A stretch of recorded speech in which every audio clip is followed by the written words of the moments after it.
നീ പറഞ്ഞ സ്ഥലത്ത് ഞാൻ വന്നു. ഇവിടെ അങ്ങ് ആരും കാണാനില്ലല്ലോ. ആ, ഇപ്പോൾ ഒരു വീട് കാണുന്നുണ്ട്.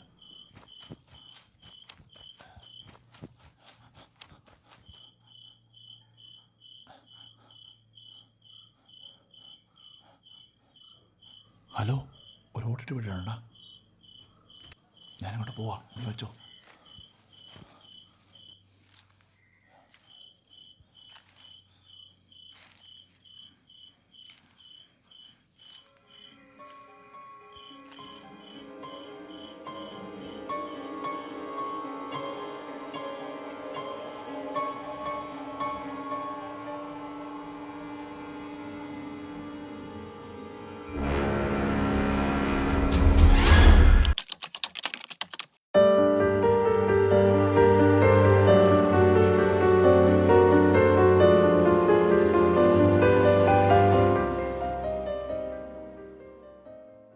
അച്ഛാ, ഊറാറ.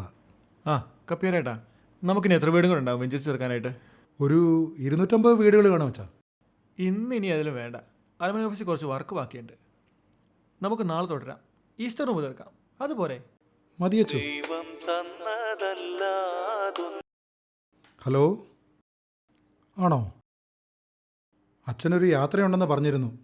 ഞാൻ ചോദിച്ചു നോക്കട്ടെ കേട്ടോ. എന്നാ പറ്റി? ആരാ വിളിച്ചേ? കഴിഞ്ഞ ദിവസം നമ്മൾ വെഞ്ചരിക്കാൻ ഒരു ആർട്ടിസ്റ്റിൻ്റെ വീട്ടിൽ പോയില്ലേ, ആ. അവിടുന്നാണ് വിളിച്ചേ. അതാ കുളത്തിനടുത്തുള്ള വീടല്ലേ? അതെ അച്ഛാ, അത് തന്നെയാണ്. അച്ഛൻ ഒന്നുകൂടെ ഒന്ന് അവിടെ ചെല്ലാവെന്ന് ചോദിച്ചു. അതാ തളർന്നു കിടക്കുന്ന ആളുടെ വീടല്ലേ? ഈ അടുത്ത കാലത്ത് മകനെന്തോ മരിച്ചു പോയെന്തോ പറഞ്ഞേ, ആ വീട് തന്നെയല്ലേ? അതെ അച്ഛാ. ആ, അത് ഞാൻ പൊക്കോളാം. അച്ഛൻ അരമനയിൽ പോകണമെന്ന് പറഞ്ഞില്ലേ? ആത്മാക്കൾ കഴിഞ്ഞിട്ടില്ലേ ജോസഫേട്ട? ആരമന. അച്ഛാ, എൻ്റെ മോൾക്കൊരു ഇൻ്റർവ്യൂ ഉണ്ട്. അവളെ അവിടെ വരെ കൊണ്ട് വിട്ടേച്ച് വരാം. ജോസഫേട്ട പൊക്കോന്നേ, ഇത് ഞാൻ കൈകാര്യം ചെയ്തോളാം. വന്നിട്ട് 1 മാസം ആയുള്ളെങ്കിലുവേ വഴിയൊക്കെ ഞാൻ പഠിച്ച്. പൊക്കോ. ശരി അച്ഛാ. ആ.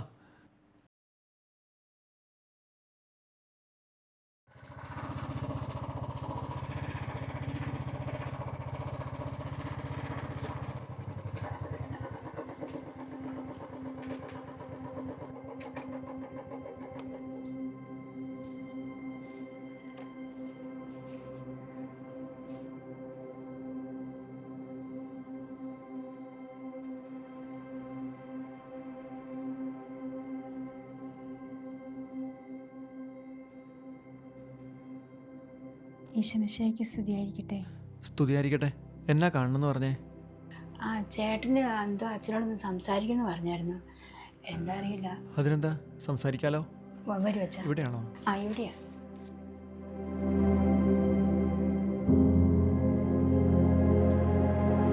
ചേട്ടാ, അച്ഛൻ വന്നിരിക്കുന്നു. എഴുന്നേക്ക്.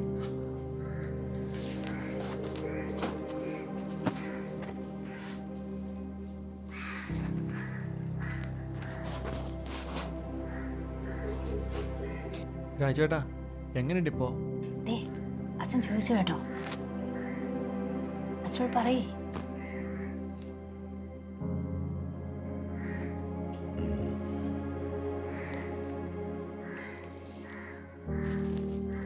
ചേച്ചി പൊക്കോ, ഞങ്ങൾ സംസാരിച്ചോളാം.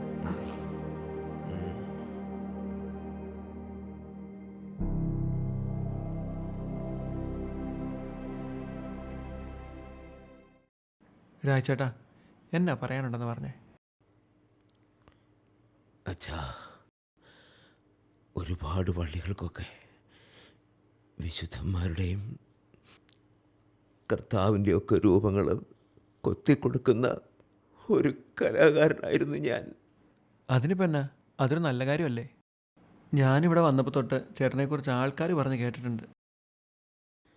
അച്ഛോ, എൻ്റെ മോൻ 1 വർഷം മുമ്പ് ബോംബെയിൽ വെച്ച് ആത്മഹത്യ ചെയ്തു. മോള് മാനസിക രോഗിയാണ് അച്ഛോ. 16 വർഷമായി. രോഗമല്ല രാജേട്ടാ, അതൊക്കെ മാറിക്കോളും. എൻ്റെ തലച്ചോറിൽ ഞരമ്പ് പൊട്ടി അച്ഛോ. എങ്ങനെയെങ്കിലും ഒന്ന് ചത്താ മതി എന്ന് പറഞ്ഞ് കിടക്കുക ഞാനിവിടെ. സാരമില്ല രാജേട്ടാ. സാരോട്ടച്ചോ, ഇതിനൊക്കെ കാരണം ഞാനാ.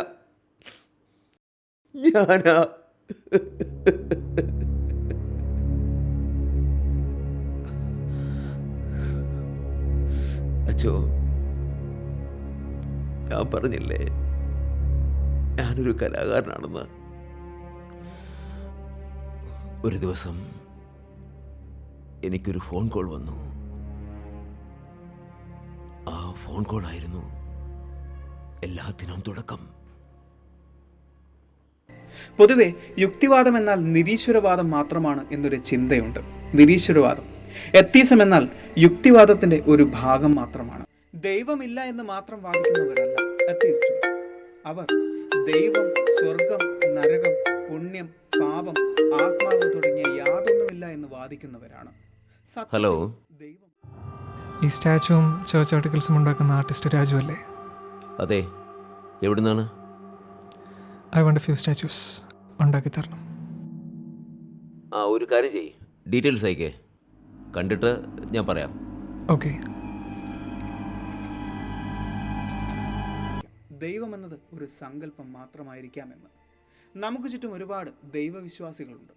എന്നാൽ അവരിൽ കൂടുതൽ ദൈവം ഒരു സങ്കല്പമാണ് എന്ന് തുറന്നു പറയാൻ ബുദ്ധിമുട്ടുള്ള ആളുകളാണ്. എന്നാൽ ആ കൂട്ടത്തിൽ പെടാത്ത മറ്റു ചില ആളുകളുണ്ട്. അവർ ദൈവത്തിൽ വിശ്വസിക്കുന്നു എന്ന് മാത്രമല്ല, അവരുടെ ദൈവമാണ് ഈ പ്രപഞ്ചത്തെ സൃഷ്ടിച്ച ദൈവം. അത്തരക്കാരാണ് യുക്തിവാദികളുമായി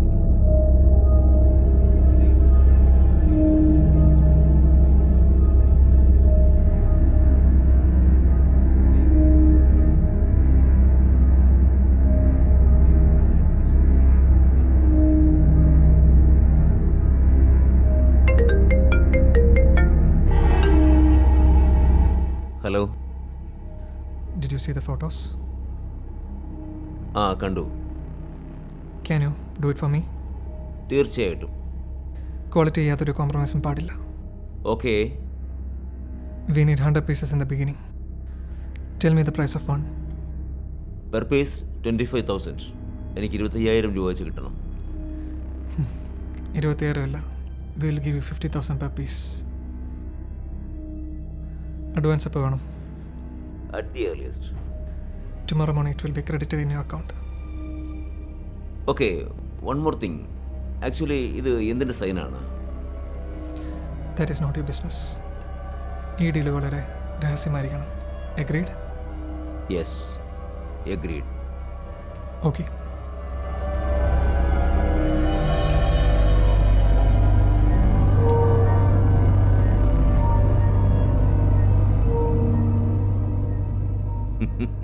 അന്നെനിക്കറിയില്ലായിരുന്നു ചോ അതെന്താണെന്ന്. പിന്നീട് ഞാൻ അറിഞ്ഞു. ആടിയിൽ പിശാചുമായിട്ടാണ് ഞാൻ നടത്തിയതെന്ന്.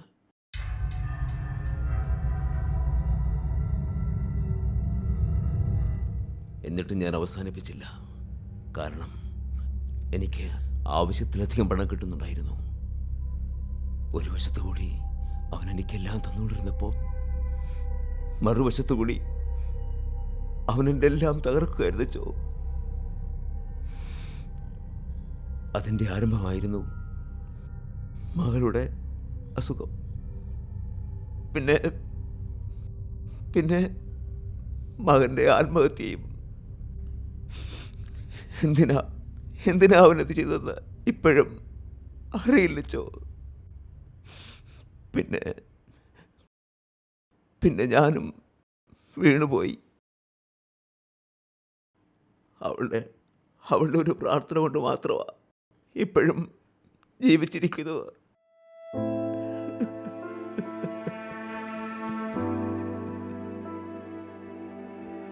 ദൈവത്തെ ഞാൻ വെല്ലുവിളിച്ചിട്ടുണ്ട്.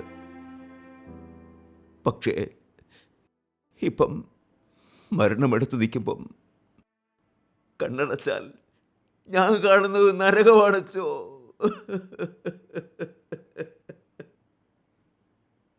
പിശാചന്റെ ആത്മാവിന് വേണ്ടി വിലവേശുന്നത് ഞാൻ കാണുന്നുണ്ടച്ചോ.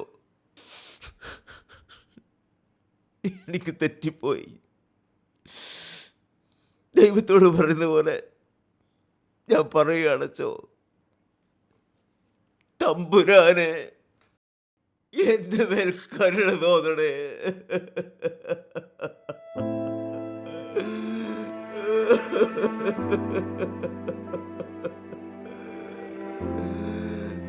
രാജേട്ടാ, സങ്കടപ്പെടാതെ. ഈ വാക്കുകളെ ഞാനൊരു കുമ്പസാരമായിട്ട് അങ്ങ് എടുക്കുക. ആത്മാർത്ഥമായിട്ടാണ് ഈ അനുതാപമെങ്കിൽ ദൈവം ഉറപ്പായിട്ടും കരുണ കാണിക്കും. അവൻ്റെ കരുണ അനന്തമാണ്. ഈ കണ്ണുനീര് നിന്റെ പാപങ്ങൾ കഴുകിക്കളഞ്ഞിരിക്കുന്നു. ഈശോയുടെ തിരുരക്തമേ എന്നെ കഴുകണമേ എന്ന് എപ്പോഴും പ്രാർത്ഥിച്ചുകൊണ്ടിരിക്കണം. അതാണ് ഇതിനുള്ള പ്രായശ്ചിത്തം. ഈശോയുടെ ശക്തമായ വീണ്ടെടുപ്പിൻ്റെ ആശീർവാദം അങ്ങേക്ക് ഞാൻ തരുന്നു.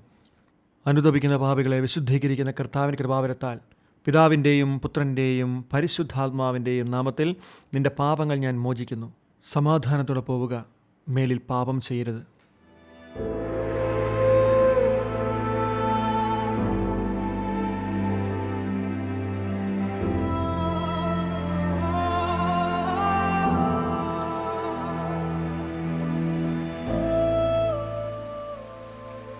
കണ്ടോ, രാജുവിൻ്റെ കണ്ണുനീര് പ്രകൃതിയെപ്പോലും കരയിപ്പിക്കുന്നു.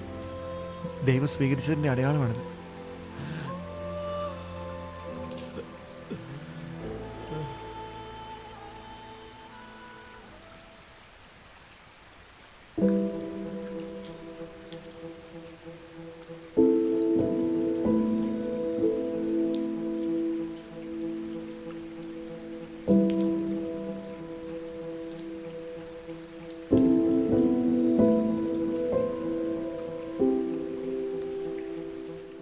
രാജുചേട്ടൻ്റെ മാമോദിസപ്പേരനാന്ന് ഓർക്കുന്നുണ്ടോ?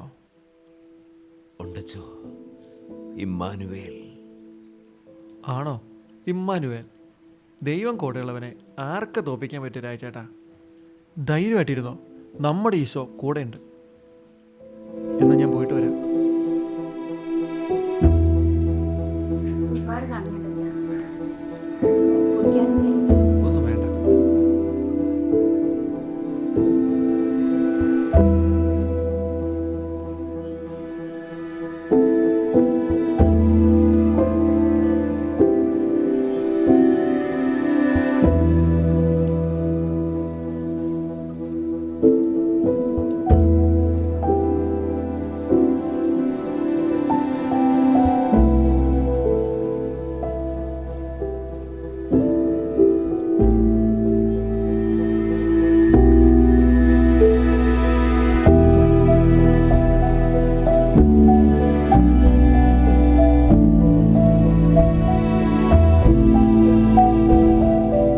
മകനെ, ഞാൻ ആൽഫയും ഒമേഗയുമാകുന്നു, ആദിയും അന്ത്യവും ഞാനാകുന്നു.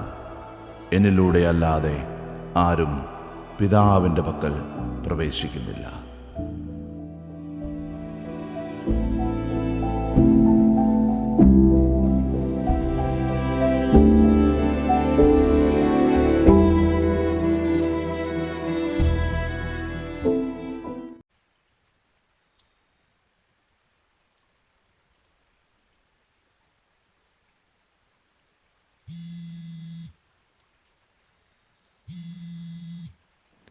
ഹലോ, അച്ഛാ, ആ ആർട്ടിസ്റ്റിൻ്റെ വീട്ടിൽ പോയായിരുന്നു. പോയായിരുന്നല്ലോ. അച്ഛാ, അയാൾ കുറച്ച് മുമ്പ് മരിച്ചു. ആ വീട്ടിലെ സ്ത്രീയാണ് വിളിച്ചു പറഞ്ഞത്. അച്ഛനോട് പറയാൻ പറഞ്ഞു.